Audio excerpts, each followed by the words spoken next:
नमस्कार दोस्तों। जबलपुर गाथा में आज मैं पेड़ों के विवाह की एक कथा सुनाने आया हूँ। विलियम हेनरी स्लीमन के शब्दों में और राजेंद्र चंद्रकांत राय द्वारा स्लीमन के अंग्रेजी संस्मरण का हिंदी अनुवाद एक माध्यम बना है। आइए सुनते हैं पेड़ों का विवाह, मैरिज ऑफ ट्रीज। जबलपुर छोड़ने से पहले कहना चाहता हूं कि यह एक ऐसी जगह है जिसे मैं सोचता हूं कि यह मेरी सबसे अधिक पसंद वाली जगह है, जहां मुझे बार बार लौटना पड़ा। जबलपुर छोड़ने से पहले मैं पड़ोस के ही एक बगीचे में घूमने गया। यह तब की बात है जब 1828 में मैं जबलपुर जिले के सिविल चार्ज में था। सरकार की ओर से वृक्षारोपण के लिए जो जगह भाड़ा मुक्त श्रेणी में दी गई थी, वहां पर विभिन्न देशी व्यक्तियों ने पौधे रोपकर एक सुंदर बगीचे का निर्माण कर लिया था। लोगों को यह भूमि इस शर्त पर दी गई थी कि वे वहां पर प्रति एकड़ 25 पौधे लगाएंगे और उनकी संख्या 25 से भी अधिक रखने की कोशिश करेंगे। ऐसा प्रत्येक बगीचे के लिए निर्धारित रहेगा, चाहे वह छोटा ही क्यों न हो। वे वहां एक कुआं भी बनाएंगे जहां राजमिस्त्री से उसकी मरम्मत आदि कराते रहेंगे। यह कुआं वृक्षों को सींचने के काम भी आएगा और राहगीरों की प्यास भी बुझाएगा। इसी तरह के कुछ बगीचे जो पहले से ही लगे हुए थे और फल दे रहे थे, उन सबकी शादियां हो चुकी थी।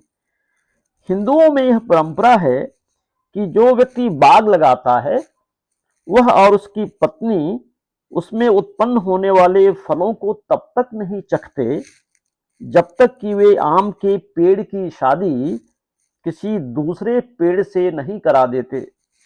सामान्यतः आम के पेड़ की शादी इमली के पेड़ से होती है।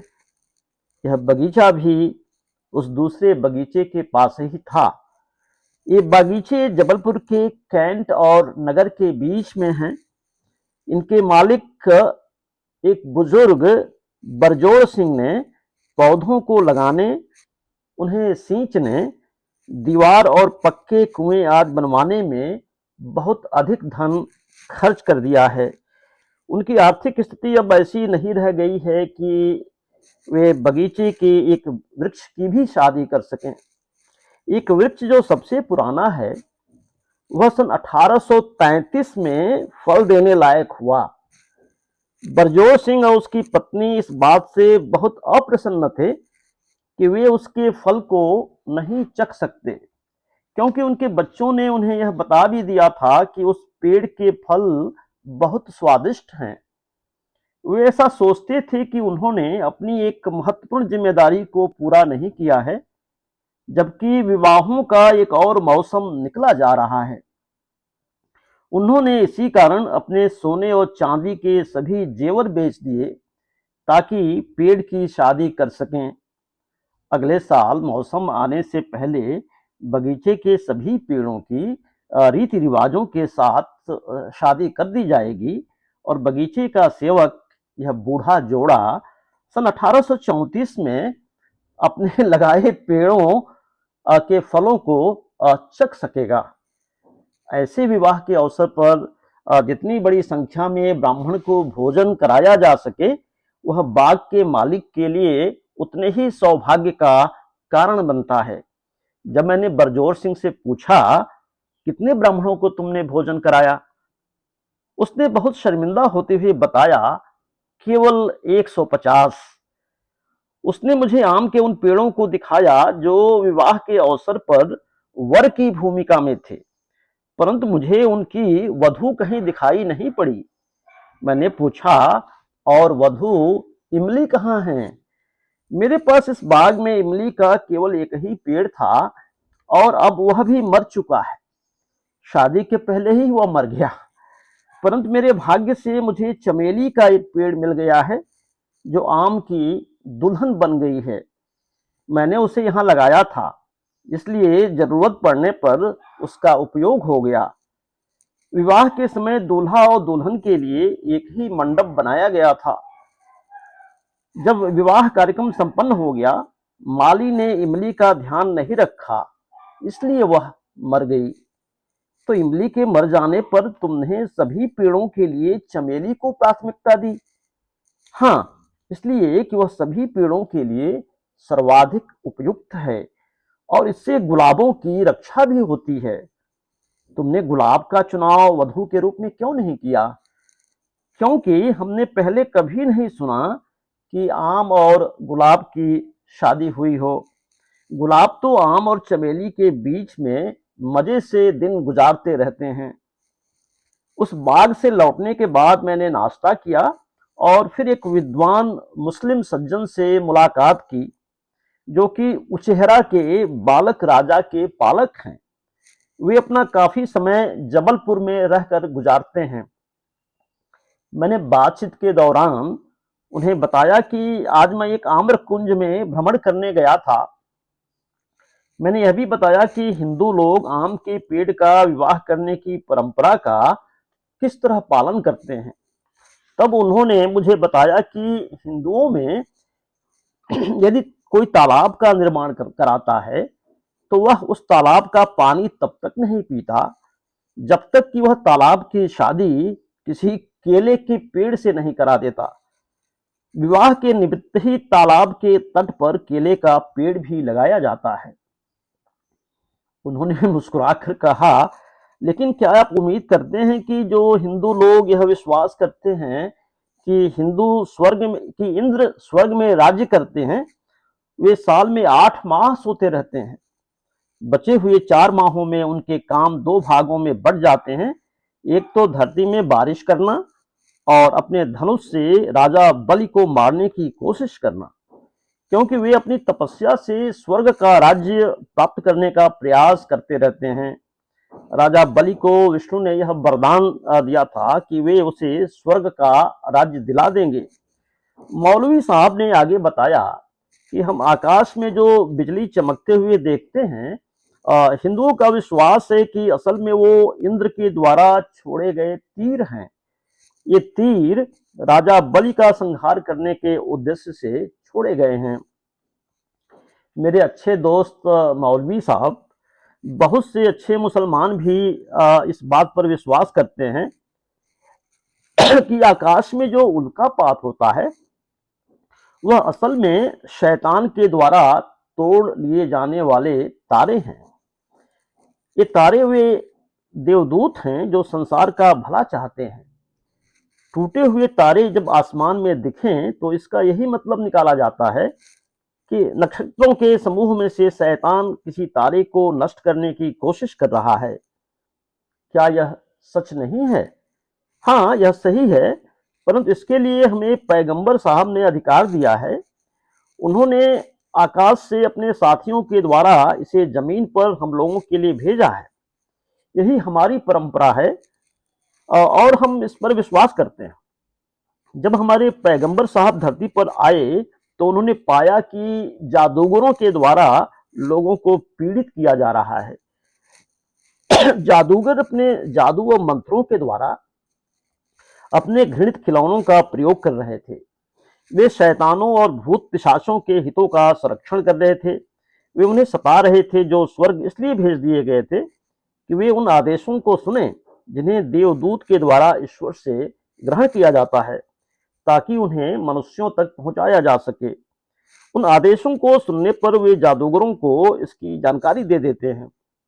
इस कारण जिन आदेशों को देवदूत लाना चाहते हैं, उन घटनाओं को भविष्यवाणी करने में वे असमर्थ हो जाते हैं। इस चक्कर में जिब्रील की आत्मा जिन आदेशों को ईश्वर से ग्रहण करती है, उसे वह सुन नहीं पाती। वे आदेश जादूगर के पास पहुंच जाते हैं और पैगंबर साहब को प्राप्त नहीं होते। मौलवी साहब ने यह भी बताया कि मुसलमानों के लिए इन टूटने वाले तारों का सच क्या है। उन्होंने प्लेटो, अरस्तु और हिपोक्रेटस के कामों के बारे में कुछ भी नहीं पढ़ा था। मैंने सोचा वे मुझसे यह जानकर खुशी महसूस करेंगे कि यूरोप के आधुनिक दार्शनिकों के विचार क्या हैं। मैंने मौलवी साहब को स्पष्ट किया कि आकाश में नंगी आंखों से हमें तारों का जो समूह दिखाई देता है वह स्वयं अपने प्रकाश से प्रकाशित है। उनमें से प्रत्येक तारा लगभग हमारे सूर्य की तरह ही है। उनके पास खुद की सौर प्रणाली का एक बड़ा केंद्र है। वे उन असंख्य ग्रहों को खींचकर अपनी परिधि में ले आने की कोशिश करते रहते हैं, जो कि अपने उपग्रहों के साथ उसके चारों ओर चक्कर लगाते रहते हैं। जो तारे हमें नंगी आंखों से दिखाई देते हैं वे असल में संपूर्ण खगोल में एक छोटा सा हिस्सा है और उन्हें खुर्दबीन के द्वारा लंबी दूरी के बावजूद बेहतर तरीके से देखा जा सकता है। ये हमें एक समूह के रूप में दूर से दिखाई देते हैं, जबकि अंतरिक्ष में ऐसे हजारों समूह मौजूद हैं। इन्हें गैलीलियो और न्यूटन जैसे उद्भट दार्शनिकों ने खोजा है और जो हमारी स्वर्ग की धारणा पर एक कील ठोंकने के समान है। मैंने कटाक्ष किया कि हमारी कल्पना का ही यह सारा पराक्रम है। असल में सूर्य ग्रह प्रणाली का केंद्र है। हमें चाहिए कि हम शैतानों और भूत पिशाचों को अपने दिमाग से निकाल फेंकें, अन्यथा हम भी उतने ही गैर जिम्मेदार साबित होंगे जितने कि हिंदू लोग इंद्र के तारों के बारे में या इंद्र के तीरों के बारे में गैर जिम्मेदाराना साबित हो रहे हैं। उन्होंने कहा ये बुद्धिहीन हिंदू फिर भी बड़ी बड़ी मूर्खताओं पर विश्वास करते हैं। वे मानते हैं कि इंद्रधनुष असल में एक बड़े सर्प के मुंह से निकला हुआ धुआं है। यह सर्प जमीन के अंदर धंसा हुआ है और वहां से अपने मुंह के द्वारा धरती की सतह पर धुआं उगलता रहता है। वे सर्प को देखे बिना ही ऐसा विश्वास करते हैं। यदि आप उनसे पूछें कि जब सूर्य पूर्व दिशा में होता है तो इंद्रधनुष पश्चिम में क्यों बनता है, और जब सूर्य पश्चिम दिशा में होता है तो इंद्रधनुष पूर्व दिशा में क्यों बनता है, तब उनके पास कहने के लिए कुछ भी नहीं होता। मेरे दोस्त मौलवी साहब, सत्य तो यह है कि हिंदू भी दूसरे देशों के लोगों के बड़े हिस्से की तरह सभी प्रकार की परम प्राकृतिक घटनाओं को पारंपरिक रूप से धर्म का प्रभाव मानते हैं, और हम मनुष्यों की समझदार प्रजाति जानती है कि यह सब प्राकृतिक कारणों से होता है। मौलवी साहब अपनी जगह सही थे। मिशकात उल मसाहिब, जो कि उनके पैगंबर साहब की आधिकारिक परंपरा है, उसमें कहा गया है कि मोहम्मद साहब की विधवा आयशा कहती हैं, मैंने स्वयं सुना है कि पैगंबर साहब कह रहे थे कि अगली दुनिया से देवदूत नीचे के क्षेत्र में आते हैं और उन कामों को पूरा करते हैं जिनके लिए उन्हें जन्नत में पहले ही आदेशित किया जा चुका है, और शैतान जो कि सबसे निचले क्षेत्र में रहते हैं वे देवदूतों द्वारा कही गई बातों को सुनते हैं और उन आदेशों को भी जान लेते हैं जो जन्नत में पहले से तय किए जा चुके हैं। फिर उन्हें भविष्यवक्ताओं तक ले जाते हैं, इसलिए वे अपने आप से 100 झूठ बोलते हैं। इब्न अब्बास साहब ने कहा है, पैगंबर साहब के मित्र ने मुझे सूचित किया है कि जब वे मित्र उनके साथ रात में बैठे हुए थे तो उन्होंने आसमान में एक चमकदार सितारे को टूटते हुए देखा। तब पैगंबर साहब ने उनसे कहा, जब इस तरह तारे टूटे तो तुम उसके बारे में क्या कहोगे?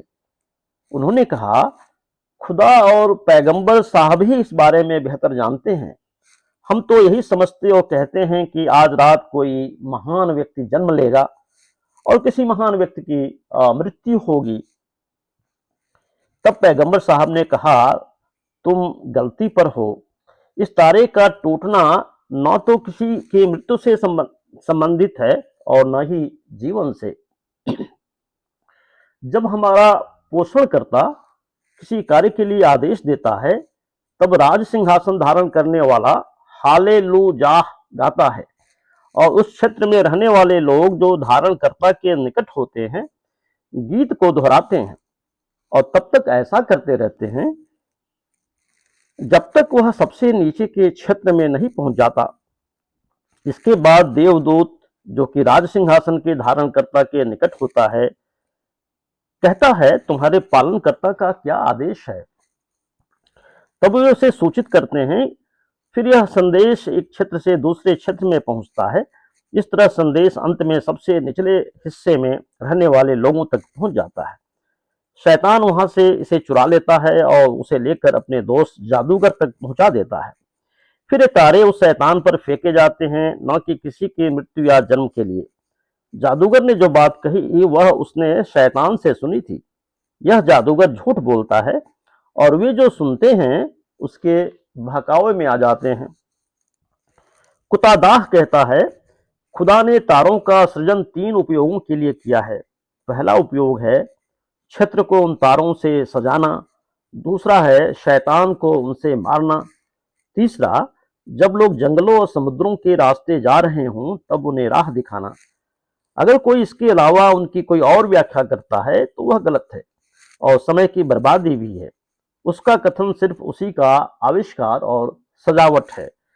इब्न अब्बास पैगंबर ने कहा है, यदि कोई ज्योतिषी तारों के इन 3 उपयोगों के अलावा और कोई उपयोग समझाता है तो वह जादू की ही किसी शाखा से संबंधित होगा। एक ज्योतिषी जादूगर ही होता है और जादूगर ओझा गुनिया होता है, तथा एक ओझा गुनिया असल में एक नास्तिक ही होता है। ये सभी उद्धरण मोहम्मद साहब के कथन और आज्ञाएं हैं, जैसा कि उनके साथियों द्वारा घोषित किया गया है। उन साथियों ने उनसे ही इन्हें सुना था या उनके साथियों से जिन्होंने पैगंबर साहब से सुना है। इसीलिए इन बातों पर विश्वास रखने के लिए वे बाध्य हैं। यही मुसलमान का आचरण है। यह सब कुरान में लिखा हुआ है, जो कि मानी जाती है कि सीधे खुदा से ही देवदूत जिब्रील के माध्यम से प्राप्त की गई है। तो दोस्तों, कभी जबलपुर में रचे बसे एक अंग्रेज अधिकारी विलियम हेनरी स्लीमन के संस्मरण से rambles and recollections of an Indian official से पेड़ों के विवाह की यह कथा जबलपुर के संदर्भ में मैंने आपको सुनाई। अगली बार जबलपुर गाथा में किसी और कथा के साथ आपके साथ सामने हाजिर होऊंगा। तब तक के लिए बहुत बहुत धन्यवाद सुनने के लिए। और यदि आपने हमारा YouTube channel life with Laxmikant को अभी तक सब्सक्राइब ना किया हो तो कृपया करने की कोशिश कीजिएगा। लाइक कीजिएगा, कमेंट कीजिएगा, डिसलाइक भी कीजिएगा और अपने बहुमूल्य सुझावों से हमें और रोचक कंटेंट क्रिएट करने में मदद कीजिएगा। अपना ध्यान रखिए। बहुत बहुत धन्यवाद।